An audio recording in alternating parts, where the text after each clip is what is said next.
गुजरातच्या अहमदाबादमध्ये एअर इंडियाचं विमान कोसळलं। ही बातमी वाऱ्यासारखी पसरली आणि संपूर्ण देश हादरला। अहमदाबादच्या गजबजलेल्या मेघानी नजर परिसरात ही झालेली घटना वरवर पाहता एक अपघात वाटत होती।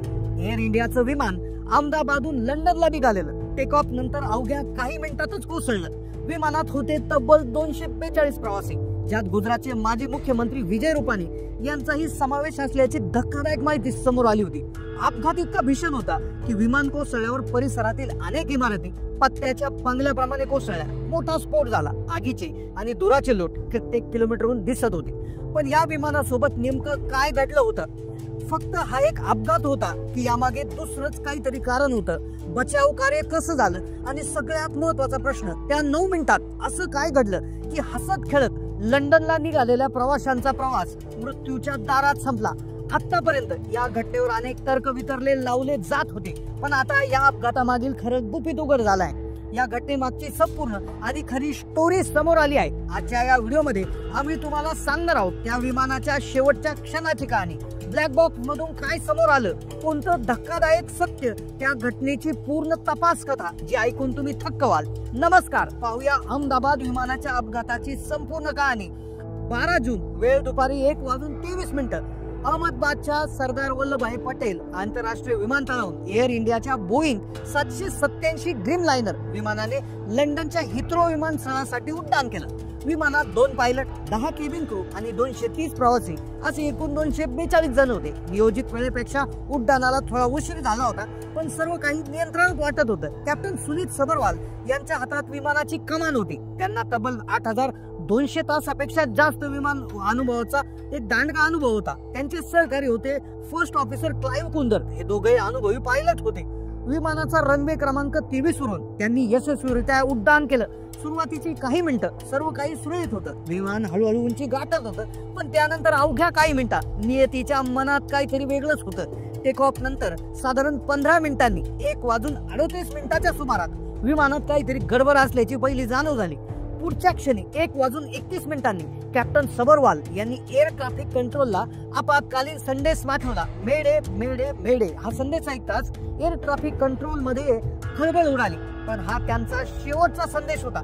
यानंतर विमानाने एअर ट्रॅफिक कंट्रोलशी संपर्क तुटला। त्याच वेळी जमिनीवर असणाऱ्या काही लोकांनी एक थरारक दृश्य पाहिलं। एक विशाल प्रवासी विमान अत्यंत कमी उंचीहून अस्थिरपणे शहराच्या दिशेने येत होतं। काही काळाच्या 800 ते 850 फुटाच्या उंचीवरून हे विमान थेट अहमदाबादच्या पूर्वेकडील दाट लोकवस्तीच्या मेघानी नजर परिसरात कोसळलं। विमानाने जमिनीला स्पर्श करतात एक महाभयंकर स्फोट झाला।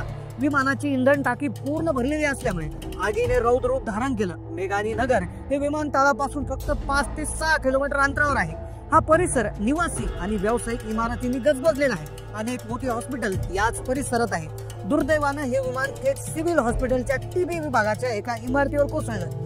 या भीषण अपघाताने आजूबाजूच्या अनेक इमारतींचं नुकसान झालं। परिसरातील वाहनांना कोळसा झाला। सगळीकडे किंचाळ्या, आक्रोश आणि गोंधळाचं वातावरण। घटनेची माहिती मिळताच काही मिनिटातच बचाव पथक घटनास्थळी दाखल झाली। अग्निशमन दलाच्या 7 गाड्या, पोलीस दल आणि आपत्कालीन वैद्यकीय सेवा तात्काळ पोहोचल्या।